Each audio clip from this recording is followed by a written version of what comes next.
Welcome to beg सभी production और सबको मेरी तरफ से नमस्ते। और मैं आज आप लोगों को दिखाने वाला है तामुलपुर की जितनी भी यूट्यूबर्स है सब लोगों को दिखाने वाला है। तो आज हम लोग यूट्यूबर का एक मीटअप है, तो मीटअप में आप लोग देख पाएगा सब लोगों को जितने भी तामुलपुर का यूट्यूबर है सबको दिखेगा। तो आज मेरे ब्लॉग मजेदार होने वाला है, आप लोग आंट देखते रहिए। और जो लोग भी आप अभी तक मेरे चैनल को सब्सक्राइब नहीं किया है वो लोग सब्सक्राइब कर लो, क्योंकि नया ब्लॉग वीडियो यानी म्यूजिक वीडियो आप लोगों को देखने के लिए मिलेगा मेरे चैनल में। और मेरा चैनल तो आप लोगों को पता है कैसा भी प्रोडक्शन, तो सब्सक्राइब कर लीजिए, तो नया वीडियो मिलेगा आप लोगों को। और आप लोग बने रहिए वीडियो आज देख। चलो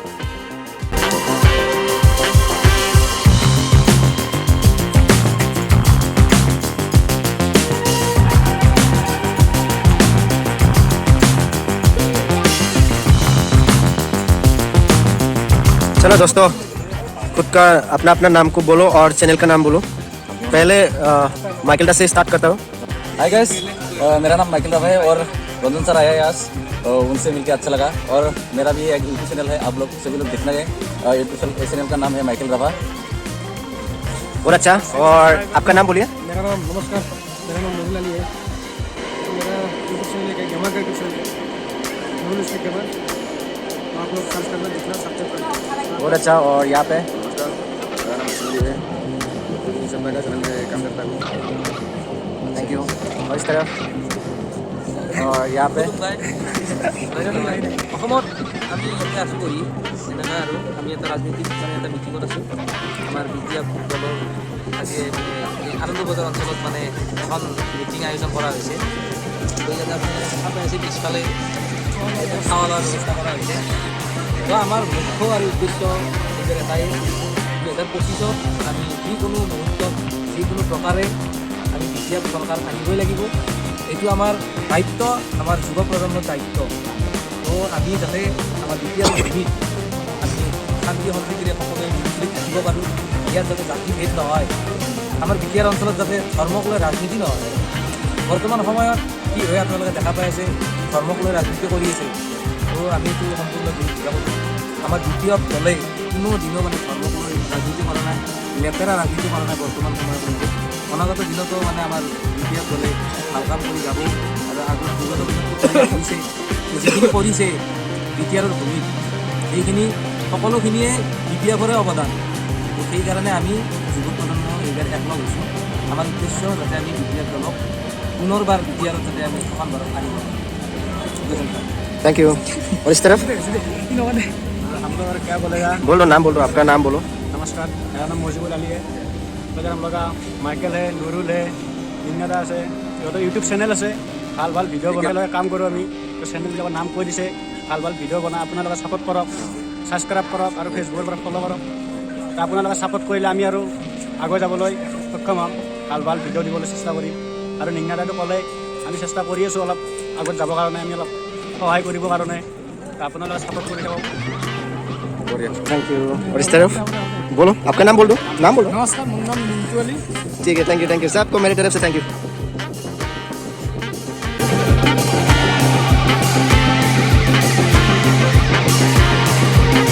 ব্লক প্ৰাইমাৰীৰ বিষয়ববীয়াসকল, উপস্থিত শ্ৰদ্ধাৰ আই মাতৃসকল,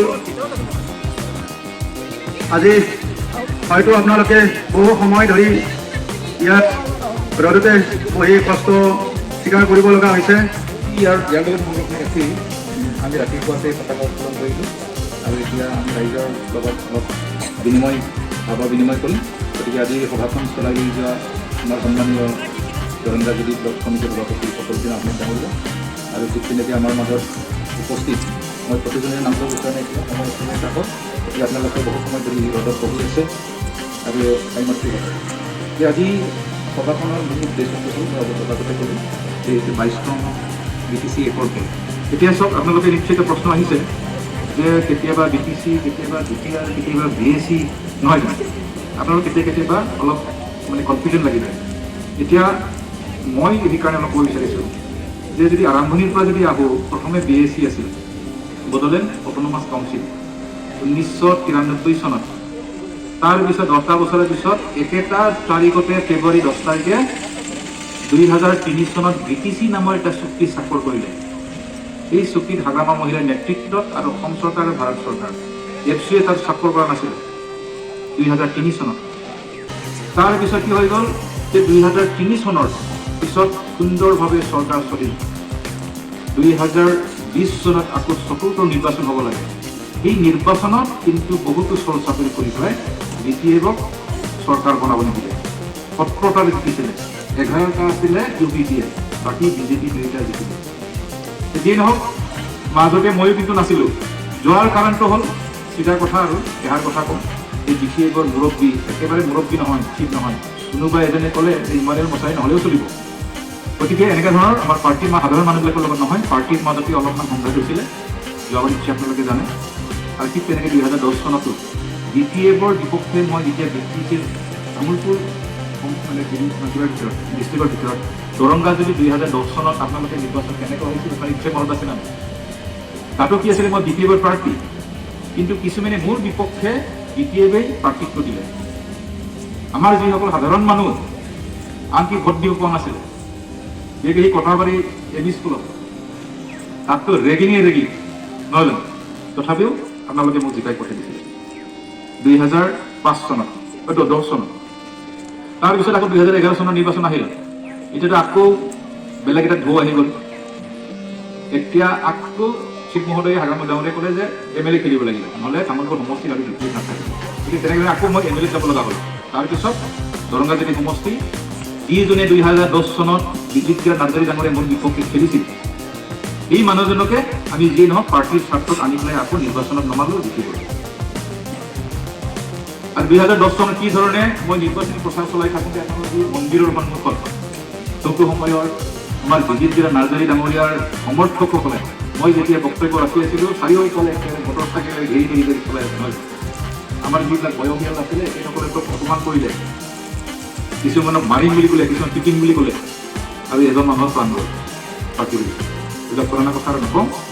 যেই নহওক আহি 17 বছৰ পাৰ হৈ গ'ল, 22 বছৰ হৈ গ'ল। এতিয়া BTC একৰ্ড হৈ গ'ল। এতিয়া সেই BTC একৰ্ডখনৰ 2005 চনত যেতিয়া প্ৰথমবাৰ নিৰ্বাচিত হ'লোঁ, তেতিয়া পোন প্ৰথমবাৰৰ কাৰণে অসমৰ ব্ৰহ্মপুত্ৰৰ উত্তৰ পাৰে ভূটানৰ পাদদেশত ক'বলৈ গ'লে পোন প্ৰথমবাৰৰ কাৰণে উন্নয়নৰ অলপমান জ্বৰ আমি দেখা পাইছিলোঁ। আগে পাছে কোন MLA হয় আমি চিনি নাপাওঁ। এই অঞ্চলৰ পৰা কোনো মন্ত্ৰী নহয়েই, যদিও বা হৈছিল এজন পদুম বাহাদুৰ চৌহান ডাঙৰীয়া কংগ্ৰেছৰ, গতিকে কংগ্ৰেছীবিলাকেহে অলপ দুই এটা পাইছিল। গতিকে আমাৰ এই অঞ্চল বিধ্বস্ত অৱস্থা, না খোৱা পানীৰ ব্যৱস্থা আছে, না বোলে ৰাস্তা ঘাট আছে, না বোলে শিক্ষাৰ ভাল অনুষ্ঠান এখন আছে। গতিকে এনেকুৱা ধৰণৰ অৱস্থা আমাৰ আছিল। আপুনি নিশ্চয় জানে BTC একৰ্ড হোৱাৰ আগতে আমি সমগ্ৰ ভূটানৰ পাদদেশত বসবাস কৰা মানুহবিলাকে ভূটান চৰকাৰক আমি খেতি পথাৰত পানী অনাৰ বাবদ আমি টেক্স দিব লগা হৈছে। এইটো BTC একৰ্ড 2003 চনত স্বাক্ষৰিত হৈ গ'ল। 2004 চনৰ পৰা আমি দিব লগা নহ'ল। এইটো হ'ল BTC চৰকাৰৰ অৱদান। সমগ্ৰ এই অঞ্চল দৰংগা যদি আপোনাৰ মনত আছে নে নাই, পাগলা দিয়া বান প্ৰকল্প বুলি এই ইয়াতে আমাৰ দৰংগা নদী মটঙা নদী দিয়ে সংলগ্ন হৈছে, ইয়াকে সামগ্ৰী সমগ্ৰ এই অঞ্চল তালকুচিত এটা ডাঙৰ প্ৰকল্প স্থাপন কৰাৰ কথা আছিল, য'ত 7 মেগাৱাট ইলেক্ট্ৰিচিটি বিদ্যুৎ উৎপাদন কৰিব। এই 7 মেগাৱাট ইলেক্ট্ৰিচিটি উৎপাদন কৰিবলৈ যাওঁতে 38খন গাঁও উচ্ছেদ হ'ব এই অঞ্চলৰ পৰা। আমাৰ পদ্মানন্দ হাইস্কুল নাথাকে, পানীৰ তলত থাকিলে হয়। আমাৰ এই অনান্ত বজাৰতো বাদেই দিয়া নহয়, চব পানীৰ তলত। 38খন গাঁও বান প্ৰকল্প আৰু ইয়াৰ পৰা মানে বিদ্যুৎ উৎপাদন কৰিব। লাভ হ'ব এই দক্ষিণ পালৰ আমাৰ 38খন গাঁৱৰ মানুহবিলাকৰ একো নাপায়। আপোনালোকক ক'লো হয় এই যে বেলকুটি অঞ্চলত নহয় জানো নমুনা এটা ঘৰো বনাইছে, তেনেকুৱা সন্ধিক্ষণতে আমি লগ পাইছিলোঁ আমাৰ পাগলাদিয়া বান প্ৰকল্পৰ তেতিয়া একেবাৰে ক'বলৈ গ'লে মুখীয়া বুলি ক'ব লাগিব আমাৰ কেশৱ ৰাজনন্দী ডাঙৰীয়া তেতিয়া। গতিকে হাগ্ৰামা মহোদয় ডাঙৰীয়াই কৈছিল যে এই যে বান প্ৰকল্পৰ মানুহজন কি নাম আছিলে, গতিকে কেশৱ ৰাজনন্দীটো পাহৰি গ'লে সেই পাগলাদিয়া বান প্ৰকল্পৰ সেই কিবাজন বুলি কৈছিল। গতিকে তেনেকৈ একেলগে আমি সংগ্ৰাম কৰিলোঁ এটা সময়ত। গতিকে সেই বান প্ৰকল্পটো আমি যুক্তি দেখালোঁ যে আপোনাৰ সুচল নহ'ব। তেতিয়া ক'লে এজন আমাৰ ছেক্ৰেটাৰী আছিল ৱাটাৰ ৰিচোৰ্চ, তেখেতে ক'লে এই প্ৰজেক্টটোৱেই ভুল, প্ৰত্যেকখনে কৰিবলৈ ক'লে 7 মেগাৱাট বিদ্যুৎ উৎপাদন কৰিবৰ কাৰণে 37 ভিলেজেছখন উচ্ছেদ কৰাৰ কোনো যুক্তি নাই। হৈছে নাই এতিয়ালৈকে আমি কৰিম তেনেকৈ আমি এয়াৰপৰ্টকে সেই ভিতৰতে শেষ কৰিব লাগে। তাৰ পিছত কেতিয়াবা ডিচি মহোদয়ক আমি দেখা দিব নোৱাৰোঁ। উত্তৰ অঞ্চলৰ পৰা অহাৰ লগে লগে উত্তৰ অঞ্চলৰ গৰু মানে অলপ দেখাত অলপ কিবা যদি হয় চকু যদি সৰু সৰু হয় চিধা চিধি উন্নত আৰু ভাষাবিলাকে বেলেগ ধৰণৰ আছিল। আমাৰ ভাষাটোতো তেনেকৈ কলকলীয়াকৈ পোৱা নাছিলে বহুতে তেনেকুৱা ধৰণৰ। গতিকে এইবিলাক দিন গ'ল আৰু বহুত মানে বিনিময়ত পৰিশ্ৰমী হওক নাইবা বলিদানৰ বিনিময়ত BTC নামৰ এটা শাসন ব্যৱস্থা আছিল। তাৰ বিভিন্ন জনগোষ্ঠীৰ সমৰ্থনত এই BTCখন গঠন কৰা হৈছিল। অল আছাম আছুৰ যিসকল চলি দিয়া নাছিল BTC একৰ্ড একচুৱেলি চলি দিয়া নাছিলে। একেডোখৰৰ মতে BTC একৰ্ড বুলি একোৱেই নাই। গতিকে একেডোখৰ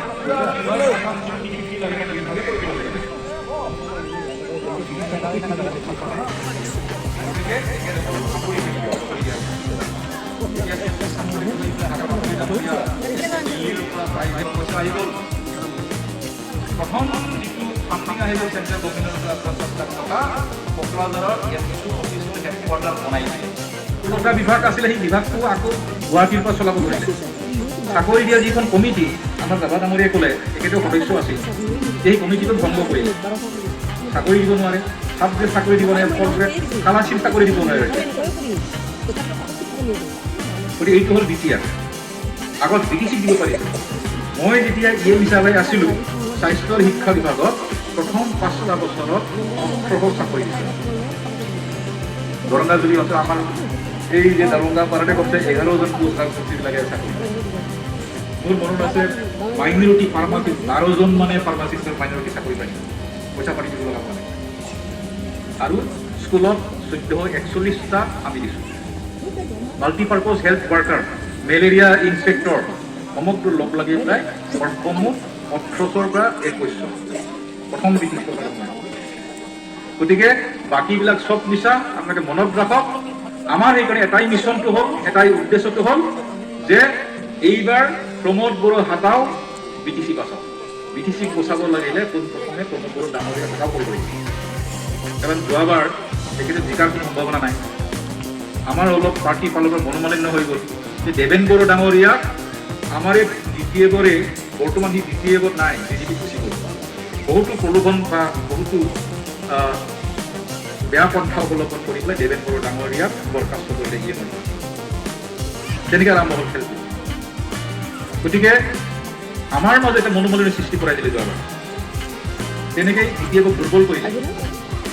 আৰু সেই সুবিধা গ্ৰহণ কৰি পেলাই প্ৰমোদ বড়ো ডাঙৰীয়া মোকো ক'লে, দাদা যিকোনো প্ৰকাৰে মোক শিকাই দিয়ক, আপুনি BJPৰ পৰা এমএলএ হ'ব, আপুনি মন্ত্ৰী হওক, মই কাউন্সিলখন চলাম, সুন্দৰভাৱে চলাম। আমিও ভাবিলোঁ যে আগে পিছতো কোকৰাঝাৰৰ পৰা হৈ আছে, ঠিক আছে যে তামোল তৰফৰ ফালৰ পৰা কোনোবা যদি চিপ হৈ যায়, একেবাৰে নিজৰ ঘৰত যদি ৰাস্তা বন্ধ কাম বনোৱা হ'ব, তেনেকৈ ভাবিলোঁ। সময় আহি গ'ল, নিৰ্বাচন আহি গ'ল, কাউন্সিল নিৰ্বাচন শেষ হৈ যোৱাৰ পিছত একেবাৰে জিকাই দিয়া হৈ গ'ল। একেবাৰে দেৱেন বড়োৰ লগত খেলিবৰ কাৰণে শাসন নাই। গতিকে দেৱেন বড়োক আমি দৰংগা জুলি লৈ আনিব লগা হ'ল। তাৰপিছত আকৌ কি হ'ল, BJP আমাৰ এই কি ৰাভা আছিলে, হেমন্ত ৰাভা ডাঙৰীয়াৰ লগতো বৰ বেছি শাসনাই খেলিব কাৰণে BJP বেছি ভোট পায় নেকি। এতিয়া হেমন্ত ৰাভাকো আগতীয়াকৈ ঠিক কৰিব লগা হ'লে একেটা নমিনেটেড প্ৰাৰ্থী হিচাপে পঠাই দিয়া যাওক, টেনশ্যন ল'ব নালাগে। হেমন্ত ৰাভাই মোক অলপ বেয়া পায়, হাৰাই দিয়া বুলি। কিন্তু উদ্দেশ্যটো আছিল যে প্ৰমোদ বড়ো ডাঙৰীয়া শক্তিশালী প্ৰাৰ্থী নালাগে, মই দেৱেন বড়োৰ লগত খেলিলে সি হৈ আছিলে, সি হাৰি যাব। গতিকে হেমন্ত ৰাভাৰ দুৰ্বল প্ৰাৰ্থী বিচাৰি ল'লে। তথাপিও সন্দেহ BJP একফালে কাল খাব নেকি। গতিকে হেমন্ত ৰাভাকো 3 বছৰ আমি পালোঁ। তো সম্ভৱ BTCৰ লগত মই BJP হৈ থাকিলে এইটো নহ'ব, কাৰণ মোৰ কাৰণে অলপ বাৰ্গেন কৰিবৰ কাৰণে সুবিধা হ'ব। গতিকে একেটা বোলে যিমান ডাঙৰ কথা নকওঁ কিয়, মই মাত্ৰ এটা স্বীকাৰ কৰোঁ, এইটো হ'ল মেডিকেল কলেজ। মেডিকেল কলেজৰ কথা মই উল্লেখ কৰা নাই, মই গভৰ্ণমেণ্ট কলেজৰ কথা উল্লেখ কৰিছোঁ। ফাউণ্ডেশ্যন লগাইছোঁ, কাম আৰম্ভ হৈছে, কিন্তু প্ৰমোদ বড়ো ডাঙৰীয়া এতিয়ালৈকে এইটো সম্পূৰ্ণ কৰা নাই। 2001 চনত বৰ্তমান মুখ্যমন্ত্ৰী ডাঙৰীয়াই এইটো ফাউণ্ডেশ্যন কৰিছে। এইটো দুখ লগা হ'ল। তামোলপুৰ হিচাপে এতিয়া প্ৰভিঞ্চিয়েল এক্সেলেঞ্চ এখনো নাই, শংকৰ সমষ্টি আগৰ সমষ্টি হিচাপে। সেইকাৰণে তামোলপুৰ এখন পঢ়া শুনাটো আগবঢ়াই পাইছে। কিন্তু কলেজ এখন আমাৰ কলেজৰ ল'ৰা ছোৱালীবিলাকে নিকাশি কৰিব গ'লে ৰঙিয়াত পঢ়িব যাব লাগে।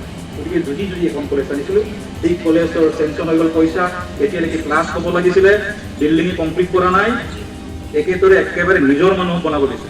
যিজন মানুহে টেণ্ডাৰ দি পাইছে সেই মানুহক বনাব দিয়া নাই, নিজৰ মানুহক বনাব দিছে এতিয়ালৈকে। গতিকে যিয়ে নহওক এনেকুৱা বহুত উদাহৰণ আছে। একেটাৰ লগত যিসকলে কাম কৰিছে একেবাৰে বুজি পাব, আমাৰ ইয়াত পূজা কমিটিৰ মানুহবিলাক ভালকে বুজি পাব, নহয় জানো? সেইকাৰণে আমাৰ মাজত এষাৰ কথা আছে, প্ৰমোদ বড়োৰ ডাঙৰীয়াৰ নিচিনা মানুহ সাধাৰণ পৰিৱেশত জন্ম নহয়, কমচে কম 50টামান বিয়া মৰিব লাগিব, তেতিয়া এনেকুৱা বুদ্ধিয়ক মানুহ জন্ম হয়। যে এষাৰ কথা আছে যে এজন নাৱৰীয়া সেই নদীখন পাৰ কৰিব লাগে। এই নাৱৰীয়াজন আমাৰ ক'বলৈ গ'লে চান কটা শিক্ষিত, কাৰণ সেই নাৱৰীয়া নহ'লে মই নদীখন পাৰ কৰিব নোৱাৰোঁ। কিন্তু মই কৃতজ্ঞতা স্বীকাৰ কৰি মই নদীখন পাৰ হৈ যোৱাৰ পিছত এই দলে 2005 চনৰ পৰা আমাৰ ডিষ্ট্ৰিক্ট যিখিনি বেছি উন্নয়ন কৰিছে সেইখিনি মোৰ দৃষ্টিগোচৰ হৈছে, আৰু সেইকাৰণে মই এই দলৰ হৈ কাম কৰি যাম বুলি আজি মই এই দিনত যোগদান কৰিছোঁ। আৰু আপোনালোকে মোক সহায় সহযোগিতা কৰিব সেইখিনি মই আশা ৰাখিছোঁ। আৰু আমাৰ যি সাংসদ নিৰ্বাচন, এই সাংসদ নিৰ্বাচনত BTC 2টা সমষ্টিতে এই দলৰ প্ৰাৰ্থী বিপুল ভোটত জয়লাভ কৰিব বুলি আজিয়ে মই আপোনালোকক ভগৱানৰ চৰণত আমাৰ সেৱা জনাই আশা ৰাখিছোঁ। আৰু 2025 যি পৰিষদীয় নিৰ্বাচন, সেই নিৰ্বাচনত এই দলে 2005 বা 2010 BTC ইলেকশ্যনৰ নিচিনাকৈ বিপুল ভোটত জয়লাভ কৰি হাগ্ৰামা মহিলাৰ নেতৃত্বত আমাৰ ইমানুৱেল ছাৰ মুছাহাৰীৰ নেতৃত্বত পুনৰ BJP চৰকাৰ হ'ব বুলি আশা ৰাখিছোঁ। ধন্যবাদ। ধন্যবাদ থাকিল আমাৰ মনেশ্বৰ বৰণীয়ালৈ। তেখেতৰ উদ্দেশ্যখিনি নিশ্চয় কৈছে আৰু হয়তো আমি তেখেতক লগ পাই থাকিম আৰু এনেকুৱা কৰ্মী আমাৰ দলত অতিকে প্ৰয়োজন। ইয়াৰ পিছত আমি মহিলা সমিতি গঠন কৰিলোঁ প্ৰাইমাৰী, তেখেতসকলক আমি দায়িত্ব গ্ৰহণ কৰিব বিচাৰিছোঁ। জিন্দাবাদ জিন্দাবাদ জিন্দাবাদ জিন্দাবাদ জিন্দাবাদ জিন্দাবাদ জিন্দাবাদ জিন্দাবাদ জিন্দাবাদ জিন্দাবাদ জিন্দাবাদ। এতিয়া আমাৰ মোটামুটি আমাৰ সভাৰ কাম শেষ হৈ আহিছে। মই আগতে কৈছোঁ মই সভাপতিৰ বক্তব্য মন্তব্য নাৰাখোঁ, গতিকে আপোনালোকে বহু সময় ধৰি ইয়াত আছে, ধন্যবাদ জ্ঞাপন কৰিছোঁ। এতিয়া শলাগৰ শৰাই আপোনালোকে ভৱিষ্যতে আমাৰ লগত এনেকৈ সহযোগ কৰিব বুলি আমি আশা কৰিলোঁ আৰু আপোনালোকৰ মাজত আমি এনেকৈ আহিয়ে থাকিম। গতিকে আজি যি BTC ৰেকৰ্ড ডে হিচাপে যেনেকৈ আমি পালন কৰিলোঁ, বিশেষকৈ আমি বৰপাপাৰ আমাৰ যি প্ৰাইমাৰী আছে 7 নম্বৰ প্ৰাইমাৰী, তেখেতসকলৰ যি কৰ্মীবৃন্দ তেখেতসকলে অশেষ চেষ্টা কৰি অশেষ ধৈৰ্যৰে আৰু কষ্টৰে আমাৰ যে আজি কাৰ্যসূচী সফল কৰি ৰূপায়ণ কৰিলে তেখেতসকলক মই পুনতেই ধন্যবাদ জ্ঞাপন কৰিছোঁ আৰু ভৱিষ্যতে এনেকৈ কামৰ প্ৰতি আগ্ৰহ থাকিব বুলি মই আশা কৰিলোঁ।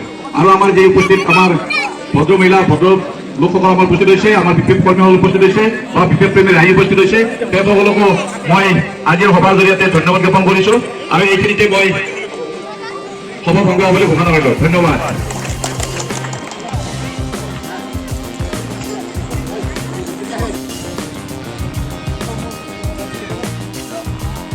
सबको bye bye bye bye bye bye.